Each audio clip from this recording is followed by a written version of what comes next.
Hey everyone, wanted to walk you through what it's like to set up a competition for like an in-person leaderboard and registration and all that stuff. So to create one, you simply just go to the more icon once you're signed in and you say create competition. And from there, you're going to be taken to a screen where you have to start filling out the basic information. So you'll come through here, create competition name. Let's call this like best comp in the world. You can put your description in, so put TBD for now, or just type in whatever you want. Your location, you can put in where it's located at. It's going to give you some Google addresses to help sort that out. Um, if you belong to a gym, it should already probably like default this, or if you belong to multiple gyms or whatever. If you don't, it's okay. You can still do competitions without having a gym in our system. Um, Currency, make sure it's kind of defaulted to what you want it to be, and then your start date. So let's just put the start date as in today, and we'll do the end date through the end of the week, and we'll make the start time uh, 9:30 to, I don't know, let's just do 9 p.m. or something the next day. Time zone, again, it should default to your time zone, and registration close date. Now, what this is the last day that people can actually register for the comp. If you leave it open, people can register basically all the way up until, the day of. So let's just put this one in for, we'll put it in for here, but honestly, it doesn't matter since we're starting the comp today. All right, competition settings, what these are. So you've got location. So if it's going to default to in person, which is your basic setup. So this is going to be like, people are coming in, you're running leaderboards live. An online comp would be something like a qualifier, or if you're going to do like our virtual component where people can actually upload videos and things. And you can technically make it both, but just know that if you ever have this checked, there is a 10% fee added to the registration cost. Whereas the cost of use the competition platform is only $100 just by itself, but it'd be an additional 10% per registration cost if you use this, just because it takes up a little bit more of our server resources. But most people are probably going to do just this. All right, event type, individual, team, or both. That way, both means you can set up a competition that has some team, some individual, whatever it might be. Visibility, this is public or private. This just means that do you want to show it in our main search area, which is up in this top right corner, or do you want to just make it private so only people who have a URL can get to it? Let's leave this public for now. Heats, like if you want heats to be able to set up, yes, I'm guessing most people have heats. Hide leaderboard. This one is if you don't want to show the leaderboard right away. Let's just say you say yes to this. That means that people won't be able to see who registered, because that's where all the registrations will show up publicly, is on the leaderboard. So if you don't want people to see those as you're starting to get registrations in, you can hide that, or you can leave it to no if you don't really care. How the leaderboard be organized: highest score wins versus lowest score wins. So highest score would be like 100 points, maybe gets first place. Lowest scores would be like 1 point gets first place, something like that. All right, multiple divisions in this competition, yes. So you can add multiple divisions. I'll talk about those in a second. If you want to allow multiple division registration, you would say yes. Now, the difference here is you have to make sure you say pay per division. This means they'd have to pay for every division they're in, whereas no would just say, they could just register for multiple divisions, doesn't really matter. So just keep that in mind. Like if you're going to do like they can multiple or register for multiple registrations, there you go. All right, hide judge. This is something that you can hide. You can hide some information from the judge or not. This isn't probably an item you're probably going to use very often. Um, Limit registrations. You can say, this is a 50 registrations, right? This probably isn't going to be used very often if you're going to be doing multiple, like, both up here, because it's going to be a little trickier. Later on, I'll show you can come down here under your limit registrations and set limits per division. That's probably more likely what you'd want to do. Use tax, yes or no. Individual cost. So maybe the individual is $100 and the team cost, you want to put in per person. So maybe it's like, let's just say it was 400 per team. Actually, let's say it's 500 per team, so it'd be 125 per person. Just make sure you put that in as a per person rate. Assuming I was a 4-person team or whatever. Would you like to take donations? You can do this. All it does is just give you an extra box to take additional dollars during registration that you can, divert to donations and things like that. And you can write what it's for. This is for cancer research or whatever. This one It's actually going away. So by the time you see this, it probably won't even be listed in here anymore. So I would not worry about it. It's basically was meant to be kind of like an affiliate registration that they paid a single cost for their whole entire affiliate. All right, divisions. Let's just create a couple. So let's just say you have your RX men's, and this is going to be your individual, and you have RX men's team, and this can be your team. You're going to limit registration to 10 to 10, and then maybe you do RX or scaled scaled men's, and you do one more, and you'll do scaled men's team, just so you can kind of have an idea of what that looks like, right? Cut line. This is a line that shows up on the leaderboard. If you have, like you said, maybe like day one, you have no cuts, you leave it empty. If by day 2 or day 3 in your competition, if you have cut line or people below that line don't make it on to the next day, you can put that cut line in for each specific division. Use competitor numbers. What this is it tells you the range of numbers you can auto assign to people for their, for themselves or their team. So let's just say RX men's is 100 to 199, and you've got this going to 200 to 299, 300 to 399, etc. Right? And you can set these up for whatever you want, whatever makes sense logically. That way you can kind of look at any number and tell if they're on a team or if they're individual, or if they're scaled or if they're RX or whatever it might be. It's really super helpful for a very large competition to be able to identify people by number instead of necessarily by name. All right, registration for custom fields. This is pretty cool. So you can set up any custom fields you want. So let's just say we want to throw in a, gosh, do I even have anything in here? We'll put that in for right now. But let's just say it was a picture of a t-shirt. And it'd be like, your comp T, and it's going to be $0. So you leave the cost empty, but you say there's multiple choices, and you're going to say, small, medium, large, XL, something like that, right? Cool. Then just say you want to add another one. You could put in something else. Again, we'll put in some other picture. We'll put in Sheena's picture. And again, these could be your items. You don't have to put pictures in, but maybe this one's going to be like, long sleeve hoodie. And so you're going to sell it for, $45, and kind of the same thing. Give your multiple choice, small, medium, large, whatever, right? So what these do is they create additional items for them to fill out per user that allows them to put in sizes, or even like it doesn't have to be multiple choice either, by the way. It could just be, if you just leave it not checked for multiple choice, like another item, like test, then what will happen is it will just have a field that they type into. So you want to put in something like, what is your favorite color, or something like that, right? All right, moving down, discount coupons. If you want to create a code that you can give to people to do that, you can go ahead and do that. So let's hit save. And what's going to happen is, in a typical fashion, it's actually going to pop up, and it's going to tell you, hey, you need to pay for this competition. And it's kind of going to go through that.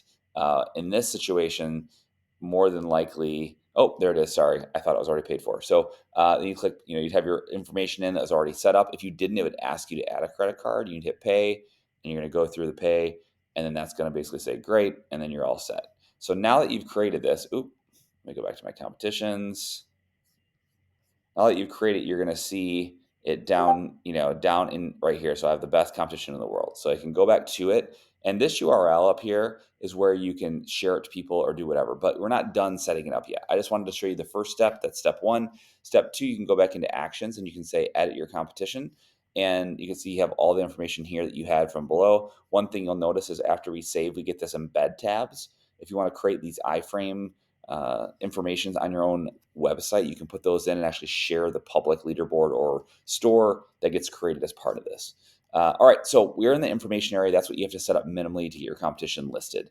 Secondly, is customization. This is where you can kind of give it a little bit more of a feel. So let's just say you wanted to give it, purple buttons, and you wanted to, make your font a little bit darker black. And then your overlay, you can have an overlay on some pictures. So you could say, let's just choose dark for right now. And then you want to put some images in for at least 2 places, maybe 3. So the card image is what they see in that advertising area. So, you want to put that in, and then there's a background image. That's going to be over the whole entire thing. So it could kind of be the same one, but pay attention to the dimensions, because that really helps and matters that they're incorrectly. And then the banner image. This one's actually kind of cool because you can actually put in advertising or things like that if you want sponsors, but this one you can sell this, your leaderboard logo and your timer logos, if you want to sell those locations. So you can see here, I've set this up. Pretty much all I have to do. I'm not going to add anything more here. Let's keep moving on. Categories and accessories. So, or access, sorry. Vendor categories or volunteer categories. Now, if you don't want to track or have vendors or volunteers register through the same thing, then leave this empty. If you do, you would do something like this: vendor, apparel, add another one, food, add another one, equipment. And this will allow them to select which one that they're part of so you can organize those groupings better. Same with volunteers. You might have judges, judge, you might have scoring, you might have, medical, you might have registration, etc. Like, so you're going to have a lot of different things in here that you probably will add. Now, what judges means down here, by the way, this is just people saying they can judge or they want to be a judge. Down here, you can actually add people in and go search for their name. And what that does is it gives them special access to certain things like entering scores and things like that. But you don't necessarily have to do that for them to just be a judge. Just know it's kind of like an extra access if you're going to do scoring from the floor. Early access, this is if you want to give any user early access, like if you have like a pre-registration or you've blocked off some of your event information. This gives people kind of like almost like an admin view access. And then stage locations. So stage locations are if you have multiple stages. So let's just say you have one that's like, the forest run, and you're going to make that one, let's make it like brown. And then you're going to have another one, you're going to call it the, pool. Maybe let's make that one blue. And then maybe you have another one called, main stage. And we're going to make that one, I don't know, red. So you can set those up however you want. You'll see how those get used here in a second. And then communication, let's talk about, you pretty much did all your settings by then, but let's talk about the last two items just so you kind of know what they are. Communication, registration templates. You can create basically templates that get emailed back to people after they register. Now, you can create a generic one for all, or you could create one for just competitors. Like say like anyone's a competitor, they get this email, or for volunteers. If it's volunteers, you can make it all, or it could be, all your volunteers that you selected. The reason it's not showing in the drop down here is because I haven't saved this yet, but it would show your the ability to choose specific volunteers. And the same thing with vendors. So you can create as many of these as you want, and they'll get stored here in registration templates and get emailed out as soon as someone registers. Now, group chats. This is really cool. It's a really new feature that we added. You can create group chats just like you do in our system. Let's just say you have a judges and you want to make it private. Cool. So I created a judges chat. You're going to have to go in and add people to this by name, including yourself, by the way, to make sure that you have access to this judges chat that's going to be separate. But then maybe I have another chat that's called general questions. And this can be for anyone who's registered. And there's, you don't have to add anybody to that one. They can add themselves to it. And then the last thing is just send messages. This is super helpful just throughout the day of the competition. When you say send message, you can create a text message, an email, or an app push notification. You can send them now, or you can schedule them for later, which is super helpful because maybe you want to send like a 15 minutes before every heat or every event. You want to send something out, and you can go through here and you can see, you can send it to your divisions or individual athletes. Again, you'll have vendors and volunteer lists listed here. So like you'll be able to select individual people and say, send this out to just the judges or just the medical or just these apparel people. So you're going to have a lot of flexibility in your communication once you get this all set up. So I'm going to go ahead and hit save again, just to save all the changes that we've made in here. And we'll continue to go and kind of look on the front end to see how this looks and to give you an idea of like how to manipulate certain things like creating events and leaderboards and scoring and all those types of things that are going to be super important for your running on the event the day of, as well as running your event kind of prior to that. So,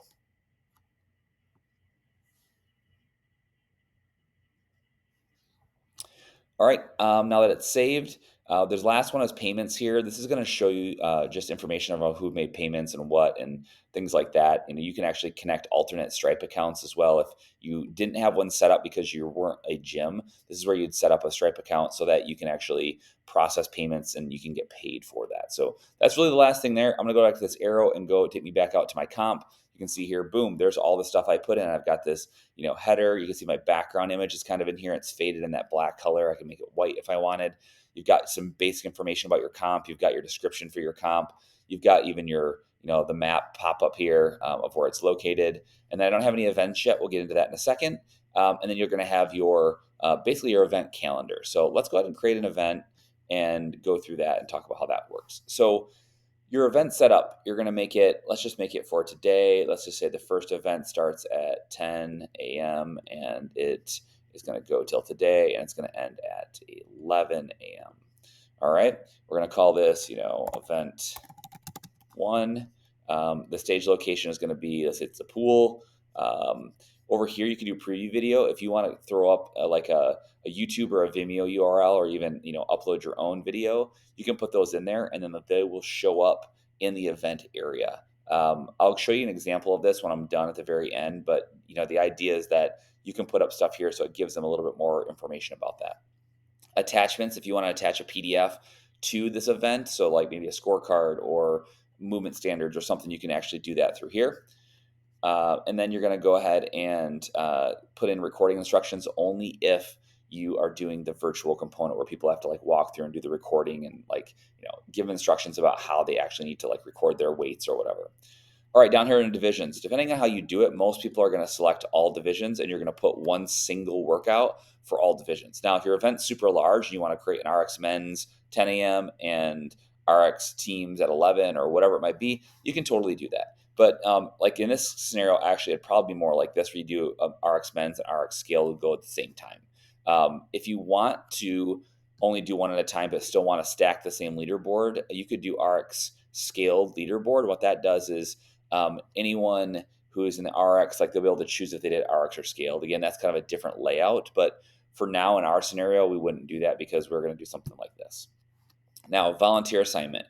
This is kind of cool because once volunteers actually sign up for the event, you'll be able to see those volunteers in there, and you'll be able to assign them to this event, so it'll show up on their calendar as kind of their own schedule.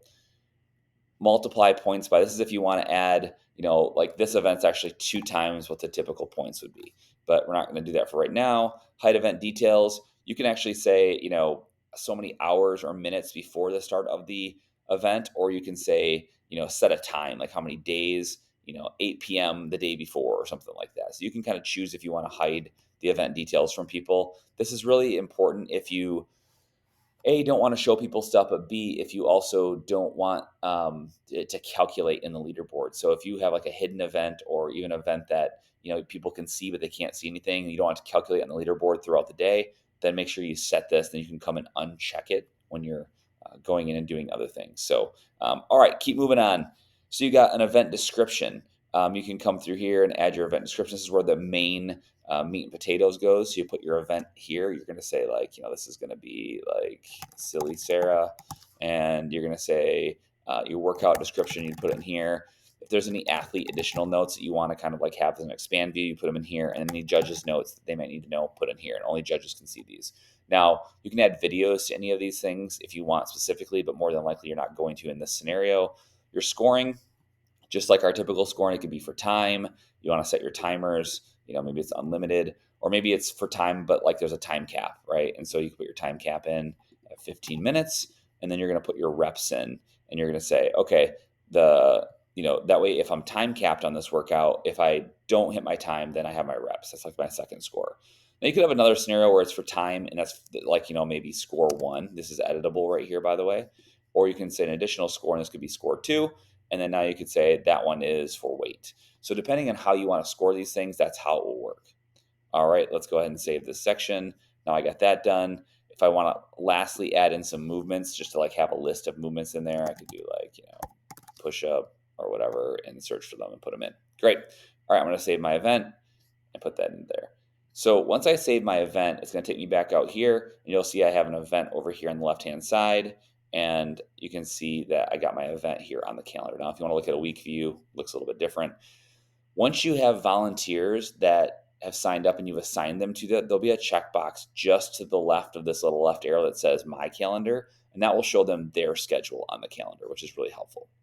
All right, so that's creating events. That's setting stuff up. Let's talk about the leaderboard. So the leaderboard, actually, I take it back. I'm going to add somebody first. So we go to actions, and normally here we can add competitors ourselves. You can see here all the options, but this will look exactly the same except for the button will say register for anyone else coming into this URL. But they'll still see the same screen. It'll pop up. They'll choose, okay, I'm going to be RX Men's individual. They're going to see register as vendor. Like maybe not a vendor. Nope, not going to do that. But maybe they're like, you know what? I also can judge. Depending on the size of your event, sometimes you'll have people who are doing the event and helping and volunteer. Volunteers can choose multiple locations, whereas vendors can only choose one. And they could technically choose all three if they wanted to. They hit next, and now you see up here, okay, I'm in divisions. If you want to add custom tags, those are something that you can create custom leaderboards for. You don't have to. And then you put your name in. I'm just going to put my information in. You can see here, these where these extra fields are. Oh, comp T, I'm going to get this one. That one's free. But oh, if I want to get a long sleeve hoodie, I'm going to add $45 now to my price. And you can see down here the price changed to $145. You're going to see my volunteer status. And then I need to add a payment method. So I can go in here. I can add my card, my payment method in. Don't worry, that's not my actual card. We're doing testing, so that's fine. And then basically you'll add your card information in. Once that's in, you can click register, and then they're going to get, what color? What did it say? What field is your favorite color? Oh, I missed that one down here. Oh, good. See, that's very helpful. Down here, you made it required. What's my favorite color? Green. All right. So,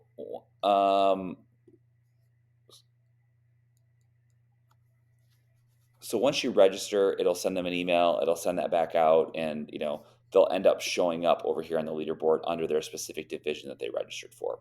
So now I'm going to jump into a actual event that occurred to give you just a little bit more pieces of information so you have an idea of what that looks like.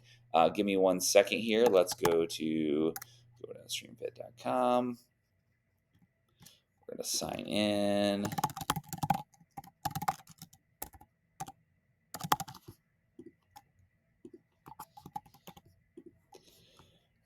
All right, and now I'm going to go to competitions, and I'm going to look at let's look at an old competition first. So let's go like maybe here, and you can kind of see how this one was run. It's a little bit different. So let's go in to look at some areas like here under leaderboard. So this is where you can see the individual people, and this is where your scoring happens. So you can open this up, and you can see their scores already in here, but you could go scores. It'll pop up. You enter your scores, and you can remove scores.